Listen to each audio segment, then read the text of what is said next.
Hey everyone, it's Pete Calandra here, and welcome to episode 19 of Inside Track.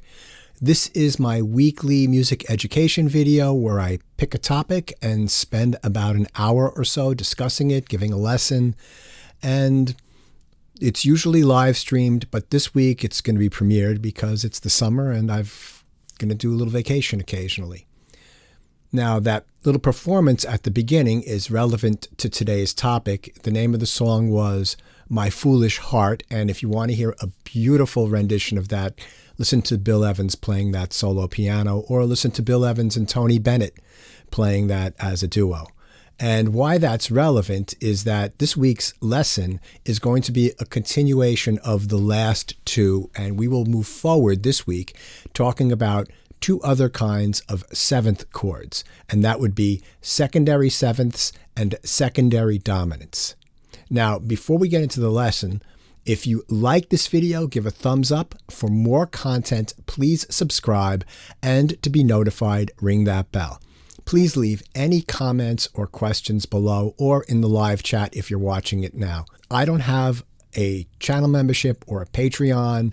My channel is way too small for that, and also I don't really have the time to do all the extra stuff that's required to make that worthwhile to the Patreons and the members. But I do have links to my Amazon and iTunes stores where you can help out the channel by purchasing a single or a couple of singles. I've got over a dozen albums out. There are instrumental albums, there are my film scores, all sorts of really what I consider to be good music, and hopefully you would enjoy it. I appreciate even if you're just watching this, so thank you so much for that. And without any further hesitations or delays, let's get right into it. One last thing before we go on, I almost forgot, is that in the description box below, there's also a link for this PDF that we're going to be working with today and a standard MIDI file of this material. For those of you that can't read music but would like to follow along in your sequencer, you can open up the standard MIDI file and use the piano roll to see what notes are happening. Okay, let's jump right into it again. Last week, we discussed the 5 main seventh chords, and that would be major sevenths, dominant sevenths, minor sevenths, half diminished sevenths, and diminished sevenths. And we talked about strategies for internalizing them, and I showed some examples of in use. And I think it's always good to start with that because you get a foundation of what actually a seventh chord is. Now, in today's work, we're going to be looking at secondary sevenths and secondary dominants. They differ from just plain seventh chords in that they serve a function inside of a key. let's look here. We've got a C major scale, and if we create a 7th chord on every step of that scale, only using tones in that scale, we get something like this, which is at measure 3.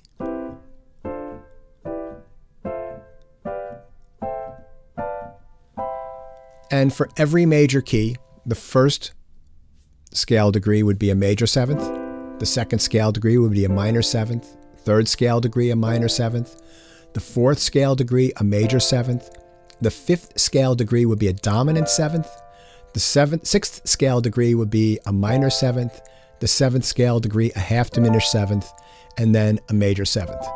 So you can see right here that we have in the major scale 4 of the 5 basic 7th chords. We're only missing the diminished 7th chord, and that we'll get to in a minute. If we look here at the natural minor, we have a scale that's shaped like this. 1, 2, flat 3, 4, 5, flat 6, flat 7, and 1.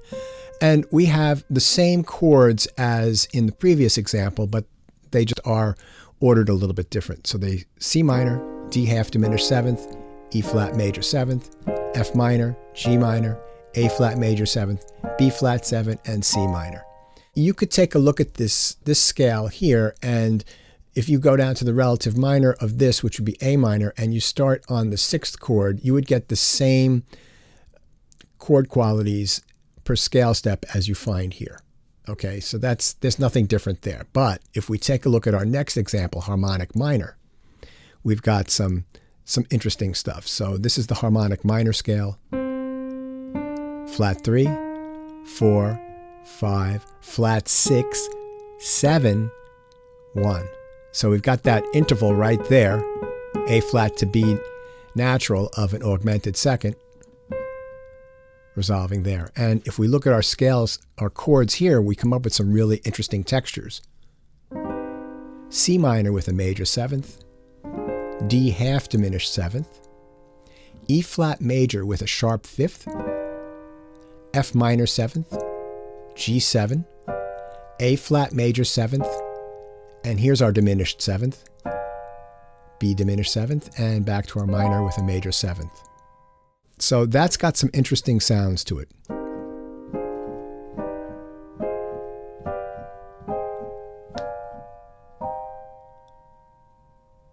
Oops, sorry, the last one is this. Yeah, making mistakes. If we take a look at those 3 different scales, it's really actually 2 different scales, the major scale and the harmonic minor scale. It gives us a pool of chords. So if we look at measure 13, which is right over here, found in those 2 scales, major 7th, dominant 7th, minor 7th, diminished 7th, half diminished 7th, minor with a major 7th, and a major 7th with a sharp 5. So it's the 5 basic chords plus 2 others. The 2 other chords are a minor chord with a major 7th and an augmented triad with a major 7th, which is a major 7th sharp 5.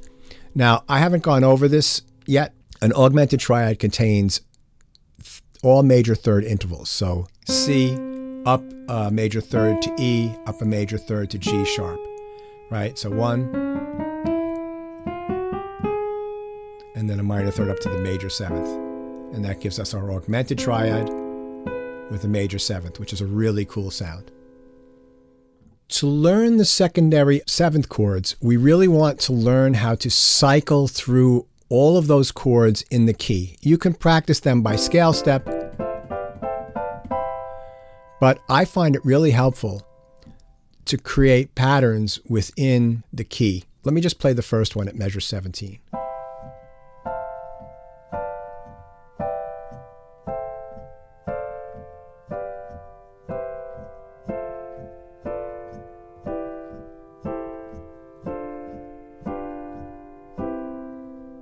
And the goal should be to play this in all 12 keys, right? So if I were to play this in the key of B major,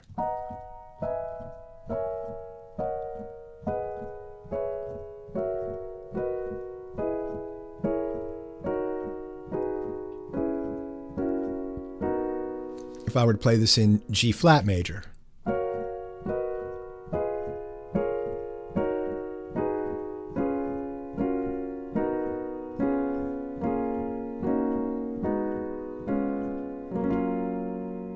Now, what is this that I'm doing? Well, the first chord is a C major 7th. Then the second chord is built on the fourth scale degree, F, but it's in second inversion, so it's an F major 7th. And then I go down a 5th to B half diminished, up a 4th to E minor 7th, down a 5th to A minor, up a 4th to D minor, to G7, to C major, F major, B half diminished, E minor 7th, A minor 7th, D minor 7th, G 7th, C major 7th. So I'm just going.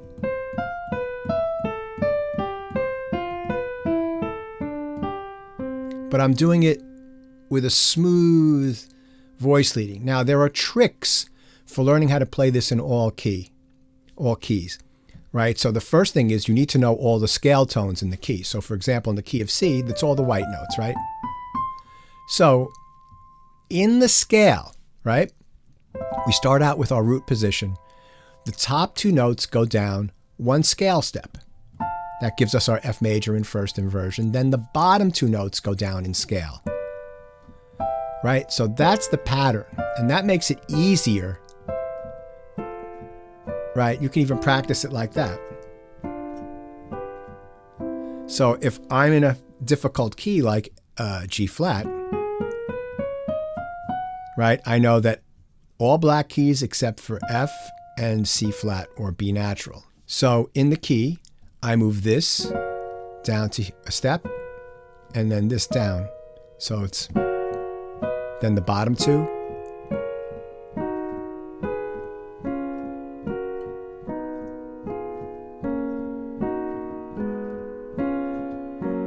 Right? And you learn that with both hands.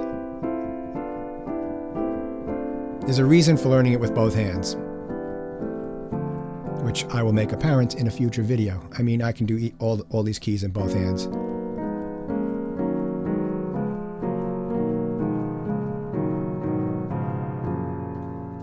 And again, if you want to play games with this,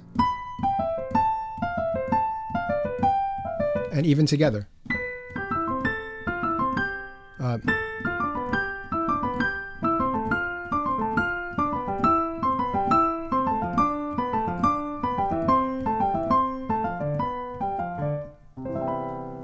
Now, the next thing to do, and we've got that at measure 21 here, is to do the next inversion up. So this right here, we're starting off in C major in root position. Right here, we're in first inversion, and you'll do the same thing.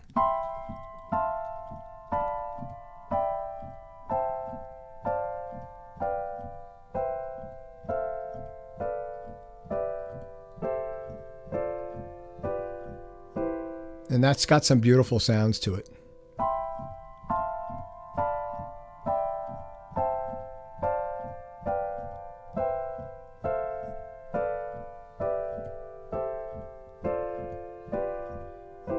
Now, you only have to do these two inversions. You don't have to do the next two inversions because those are all contained in these two exercises. So what do I mean by that?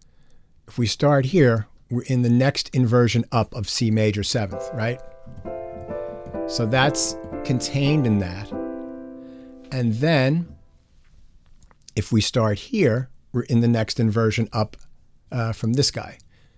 So in other words, you see we're starting here with the C in the lowest position, E in the lowest note, G in the lowest note, and B in the lowest note. So within these two exercises contain all four inversions of the chords and their relative progressions. All right, great. Let's move forward. And then again, this is just me putting that stuff in the left hand. So at this bottom of this page at measure 33 right here, what I've done is I've taken the root note and dropped it down an octave. So this is a C major 7th with a little bit of a spread to it. And it sounds like this. And then you do the same progression.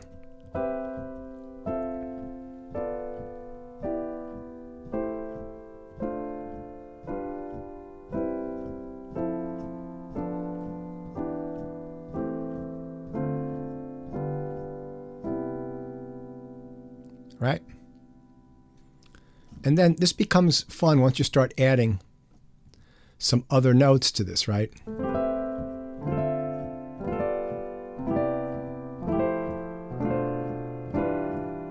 Right, so I just added a minor, D minor 9th, G9, C major 9th. So I mean, this is why you learn these basics, and there are more possibilities if you're creative that you can create out of all this fundamentals. And now the next thing to do is, again, to take the next inversion up, right? So we can go back to the keyboard view here.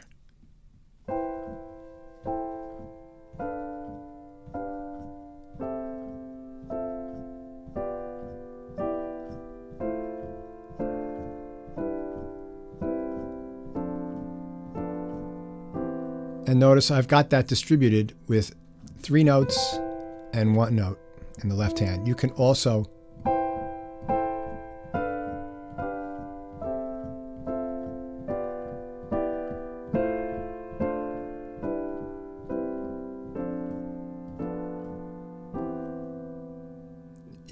distribute it that way.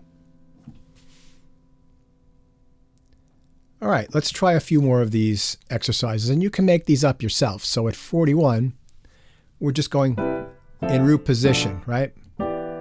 Like that. But we're just adding a little bit. So this time the spacing is that I've dropped the root and the 5th down an octave. So in C major, instead of it being like this, I take the C and drop it down there, and I take the G and drop it down there. And I'll get into drop voicings in a future video, but let's just focus in on this for today. You can make up a little exercise that goes like this. Oh, parallel fifths. I'd flunk theory 1, but it sounds good. Let's go down.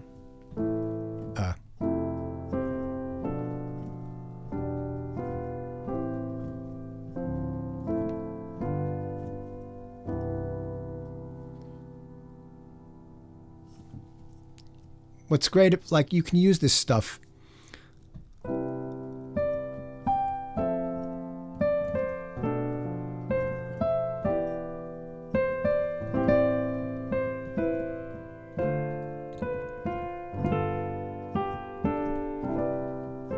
right, just as accompaniments for little melodic things that you might make up.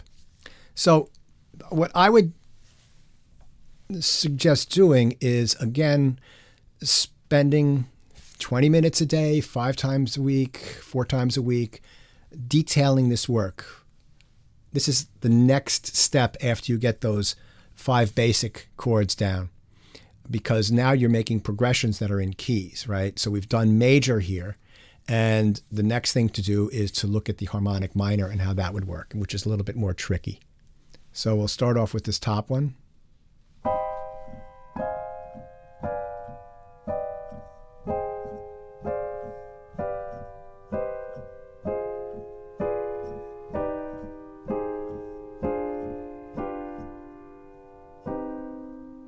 Really interesting sounding, very dark.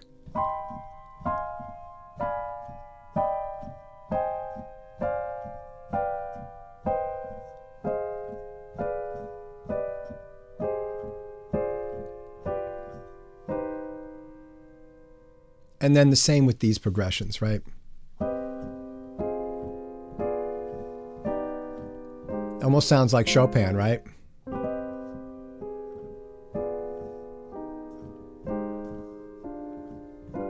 The C minor prelude.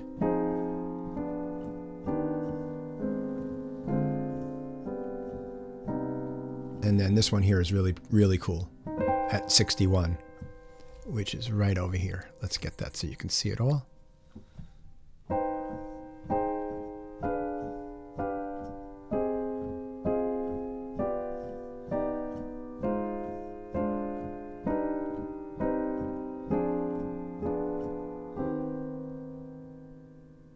Also, when you're playing these, make sure that the half-step intervals are nicely voiced, that they're not right there.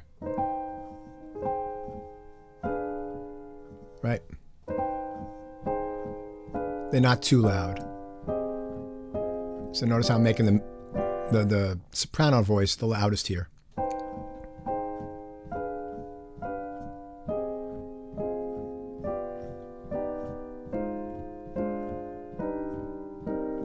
Oops, sorry. And then, again, with this guy here.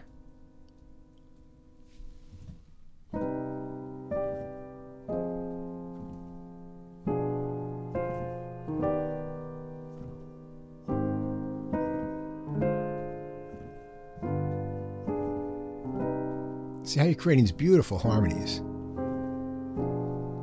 with secondary sevenths.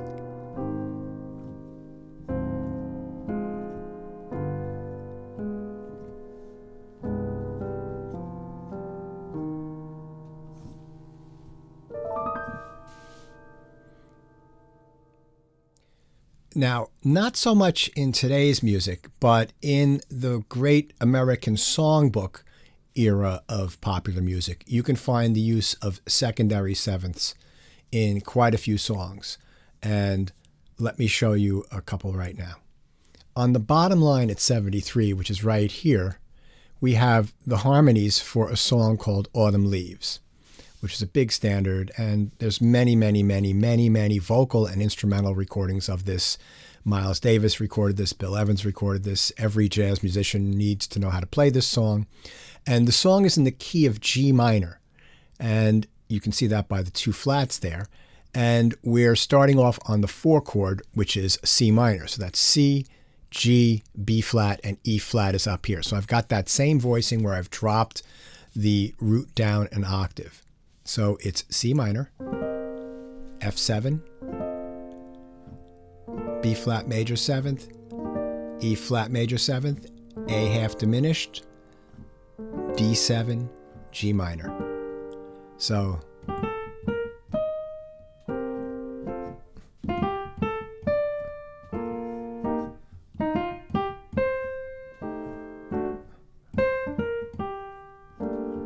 right? So that's prime example. A really good exercise would be to take the chords and play them in your left hand and improvise some right hand lines. Close position, C minor, F, B flat, E flat, A half diminished, D7, G minor.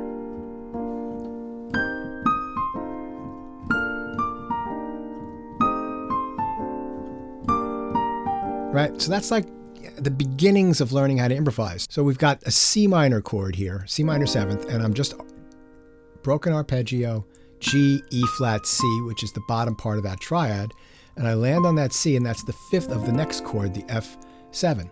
And then same thing.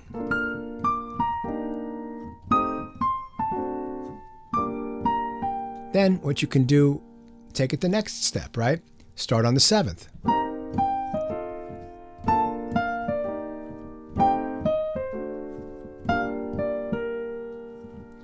Okay.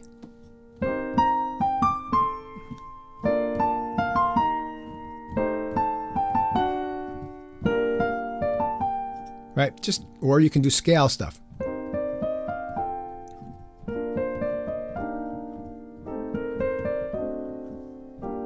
And eventually you'll be able to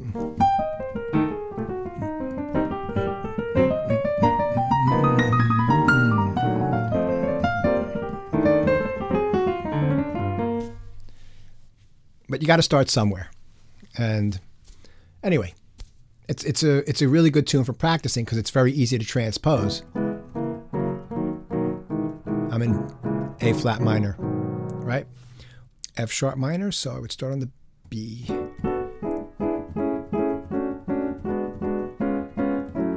Right, no problem, just to transpose it to all these different keys. It's very simple once you understand the scale steps and the kinds of chords that are there.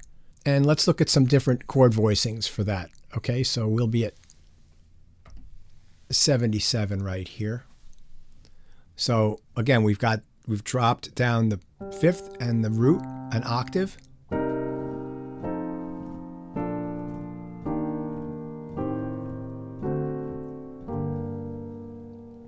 Let's show you that on the keyboard.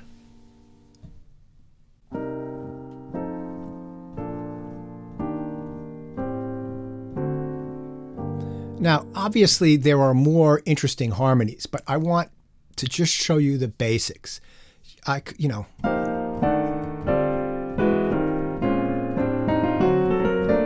Right, that's down the road. Get the ABCs down before you get into really more adventurous stuff, because having the foundations there, the basic foundation, will make it easier for you to understand the more complex stuff and to be able to figure out stuff on your own instead of having somebody always having to tell you what to do. All right, so this again, very easy to transpose this.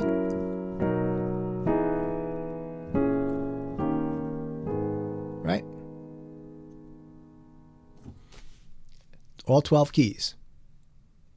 Yep, all 12 keys. So our next bit is another song, this one written by Jerome Kern, called All the Things You Are, and I've demonstrated this song before, and these are the chords to it. And just so you know, in the real song, these chords are 1 measure long, but I've got them set up as 2 beats each here. So we're in the key of A flat, and again, we're starting on a different chord than the key that we're in. So we're starting on an F minor, which is the 6th chord, and we're going to end up actually in C major because we're going to be using a secondary dominant.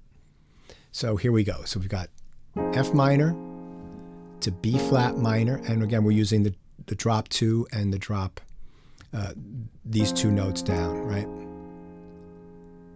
Okay.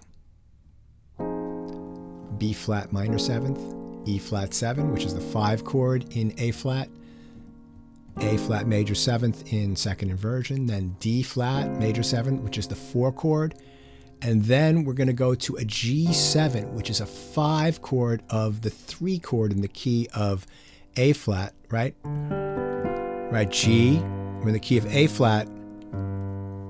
We're in the key of A flat. The 7th scale degree is a G, and that is a 5/5 away from C. And C minor is in the key of A flat major, but we're going to change that and go to C major, right? So we've got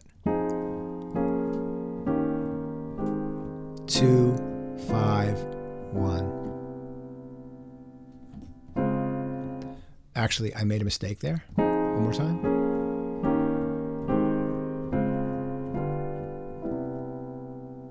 All right, so now we're in a different key, and then that whole pattern starts over again.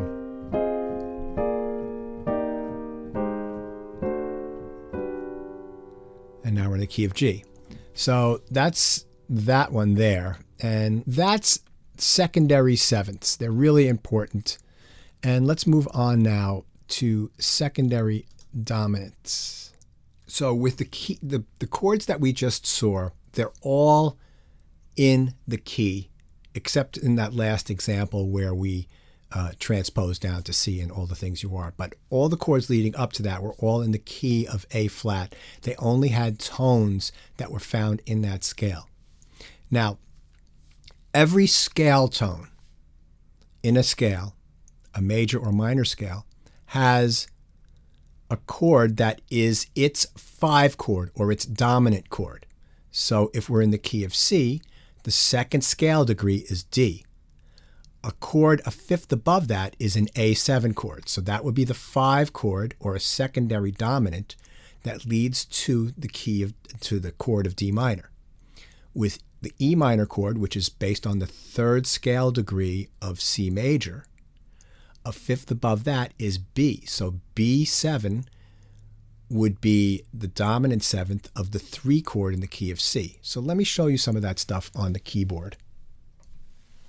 All right, so we're in the key of C, and its dominant is G, right? And actually, we've got music that we can show this with also. So D minor is the chord that you find on the 2nd scale degree of the key of C major. And its dominant, you go up a 5th or down a 4th, A7 to the 2 chord. E minor, its dominant is B, B7. The key of 4 chord is F major, its dominant is C7. The key of the chord G, which is the 5 chord in the key of C, it has its own dominant, which is the D7. And then the last one is A minor. Its dominant is an E7. So every one of these chords and those are just triads played parallel, has its own dominant chord, or a 5 chord that leads to it. And it really adds a lot of interest to a chord progression. So let's take a look at a few chord progressions here where we're using these secondary sevenths. Now, I'm not using all sevenths on this particular exercise, just where they help me out. So let me play this first one here at measure 105 in the key of F.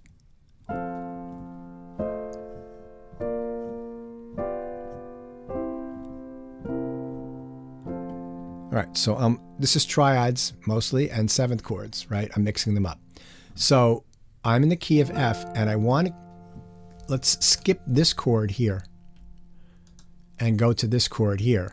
So I want to go from F to B flat to C7 back to F, right? So F, B flat, C7, and then F, right?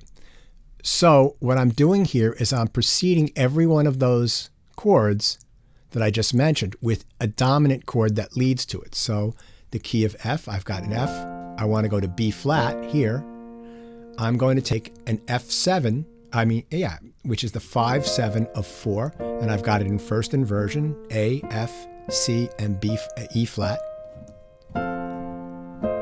And then I'm at my 4 chord. Now I want to get to the C7, which is over here, and I'm going to go to the 5-7 of that C7 chord, so which is a G7 chord in first inversion, right? B, F, G, and D, C, and just no seventh, and then I'll add the seventh here because I want the cadence to end on the third beat.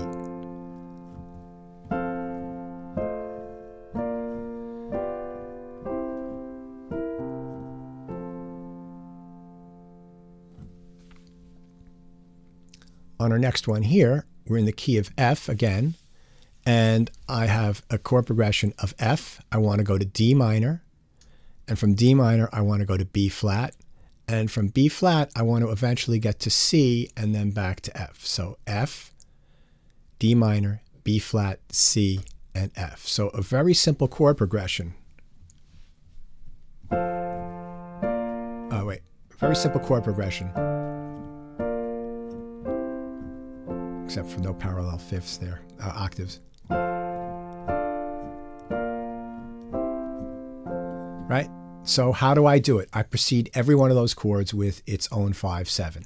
So if I want to go from F down to D minor, right, I can go first to A7. And if I want to go from D minor to B flat, I can precede the B flat with its dominant, which is F7. And this time I do an inversion. And eventually I want to go to C, so I'm going to go to C's 5 chord, or G7 over B, which we had over here. And then this time I have just stretching out a little bit more, having an F chord over C, C, and then resolving. So let's play that with no talking.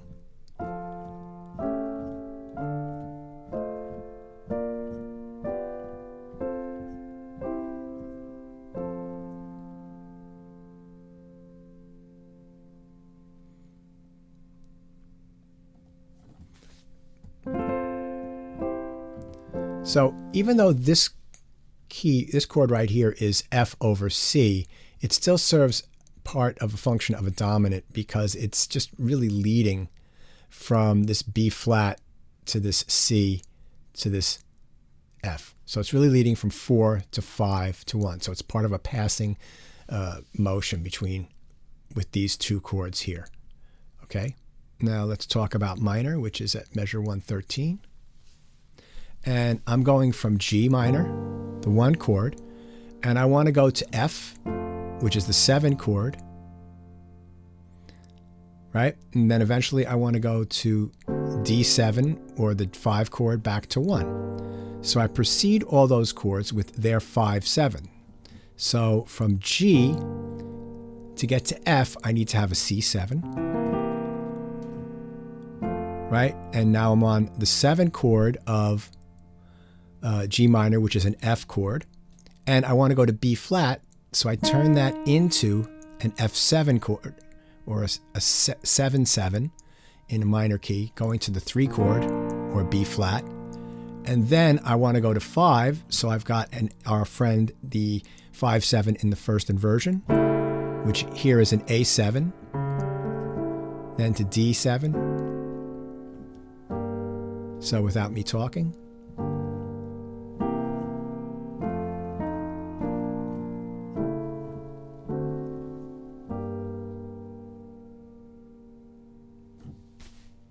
And that works out really well. In this next bit here, I'm going to take a simple progression of 1. We're in the key of E. So we've got an E major chord, F sharp minor, G sharp minor, right, B7, and E. So 1, 2, 3, 5, 1. And I'm going to precede every one of those chords with its dominant. So let me just play it first.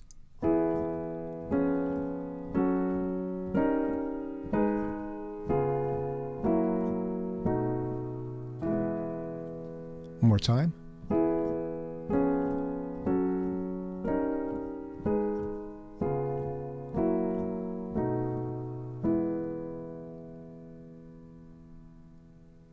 So we're going from E to F sharp minor. F sharp minor's dominant is C7, but we're doing it in our first inversion friend. Right? Then we're at the 2 chord, or F sharp minor. Then we're going to G sharp minor, and its 5 is C sharp 7. And then I'm going to the 2 chord, which is F sharp minor, and its 7 is C sharp 7. So I'm doing these in different keys than C, because I want you to get used to thinking in all 12 keys and not just everything is in the key of C major. So we're going from G sharp minor to C sharp 7. But instead of going to F sharp minor, we're going to go to the 5/7 of the 5 chord, which is F sharp 7. So it's got that A sharp in there instead of an A flat. Then 5/7, 1.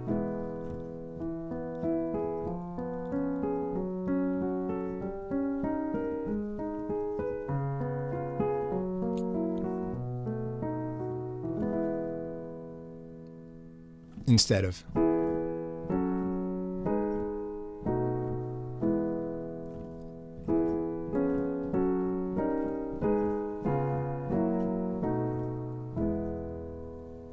Yeah, it adds a lot of interest and really just spices things up. Let's talk about usage in old-time songs again. So the very first one is a bluesish kind of song called Nobody Knows You When You're Down and Out. There's many recordings of this song. And let's just play through it.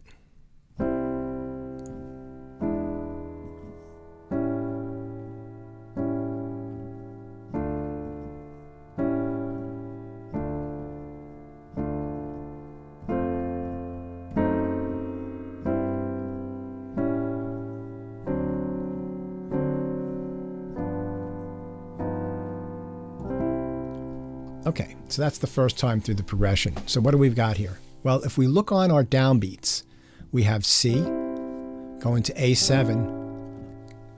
So C right here, A7 here, D minor here, another D minor. Then we've got F going to C over G, going to D7, going to G7, and then back to 1. So we're preceding a lot of those with their dominant chords, and additionally, we're stretching this out, because if you look at the first 2 measures, you could actually think of we're going from C to D minor, and we're preceding D minor by 2 dominant chords, the E to the A7. So C, and then we've got E7, which is going to go to some sort of A chord, but here we go to A7 instead of A minor. Right? A minor would be in the key, but we're going A7 to D minor, and then just expanding that out. And then now we're going to F7, and we've got a diminished 7th chord on F sharp 7th. You could think of that as an incomplete chord. So in other words, F sharp 7. If we want to go basically from, and like these next 3 chords are leading from this F to the A7 here, right? So what we could think of this as, we've got this scale step thing in the left hand, but that F sharp 7 diminished chord is actually an incomplete D7 with a flat 9. Right, which is typically going to go to a G7, but we're being deceptive here by going to the C over G to A7. So that works out really well. And we look at the voice leading in the outer voices. Right, and then put it together. Five of 5, right? A7 is the 5 chord of D, but we're going to D7, which is the 5 chord of the 5 chord. Yeah, I remember the first time in one of my classes when the teacher said the 5 of 5 of 5, I started laughing because I thought it was hysterical. But that's what it is. So F sharp diminished 7th, C over G, A7, D7, G7, and then there's an augmented chord, 7th, which leads back to 1. So you see how that really, if that was done with just all in the key,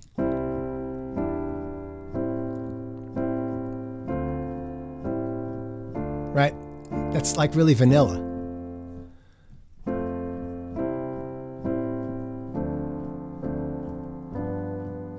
But adding those,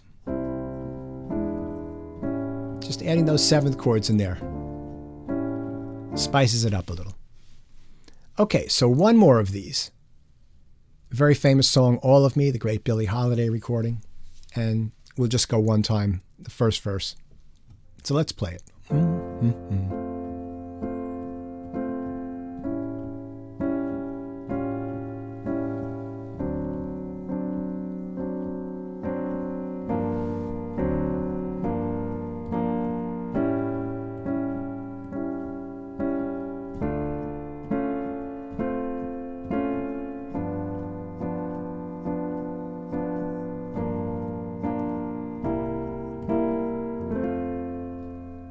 All right, so basically we're going from F, right? We want to get to this G minor chord over here. So we're preceding it with 2 secondary dominant chords. An A7, which will lead us to a D7, which will then lead us to the G minor. Then back to A7, to D minor, and then G7, which becomes G minor, and then C7, and then the whole thing starts again at F. And the second time through is a little bit different. So let's play that again.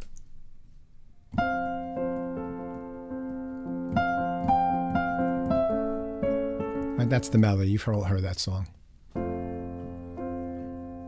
And take all of me. And I just do a little, that's not a big deal. I mean, you can do that anywhere. Right?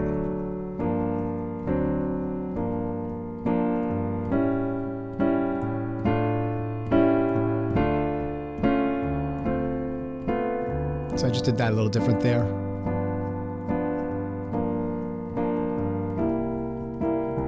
And that's our keyboard-friendly 3 notes in the right hand and 1 note in the left hand voicing. You can see how combining secondary 7ths and secondary dominants can create some really interesting harmonic color within a key. There are plenty of examples of this all over the place. And also you can use secondary 7ths to modulate. So I don't have this written out, but I'll play it at the keyboard and talk about it. If we take a song like Duke Ellington's Prelude to a Kiss, the song starts, it's in the key of C, right? But it starts on a D7. And I'm going to play the chords fairly simple. So D7, G7, C7, F major 7th, right? Then B7, they're larger extensions, but I'm being simple. E7, A7, D minor, right? So now we're in the key of, kind of in the key of C. Then A minor, D7, which is the 5 of 5, then D minor. And then it repeats that, but when it goes to the bridge, it does F sharp half diminished to B7, right? So B7 is the dominant 7 chord on the 7th scale degree in the key of C because the bridge starts on E major, So let me play that without talking.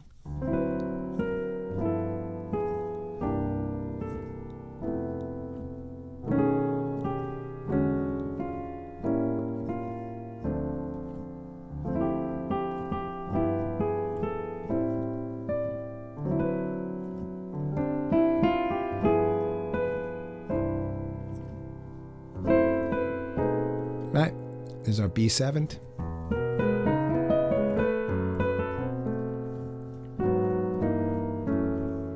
Anyway, and the first song that I played, My Foolish Heart.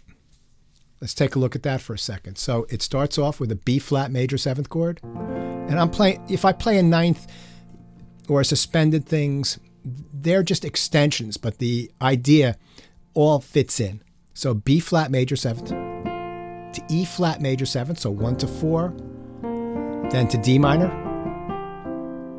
right? So that's not a big deal. So B flat major 7th, E flat major 7th, D minor, then to G sus to G7, then to C minor. So that's the 5 of 2, then to A7, which is the 5 of 3. And then 3 dominant 7th that goes to G minor, which is the 6th chord, so that's 5 of 6. Then the 6th chord becomes a dominant 7th, which is the 5 of 2, 2. And then they just extend that out to the 5, right? So let me play that again, and you can listen to that.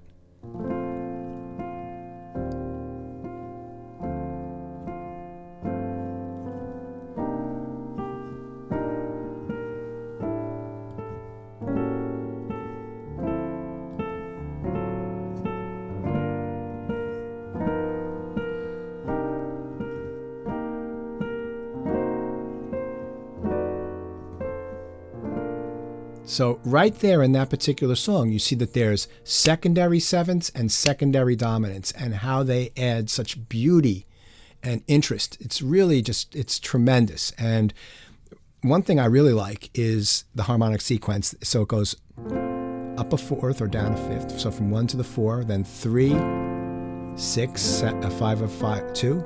Then it goes to 2. Then it goes to 3.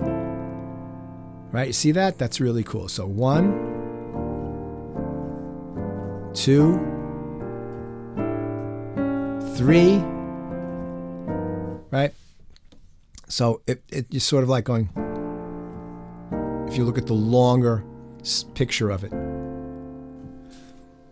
So that's really beautiful. Okay, so that's a look at secondary 7ths and secondary dominants.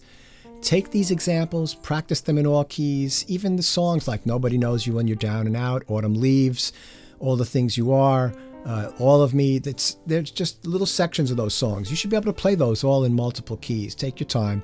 And again, this is part of a longer project that I would recommend that you all work on, which is opening up and expanding your harmonic vocabulary, because harmonic vocabulary adds emotion to music. It adds beauty.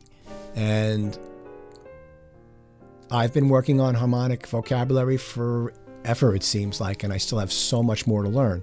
And that's the beauty of it. So don't be discouraged if this seems like a lot. I've got maybe 9 videos or 10 videos on harmonic language.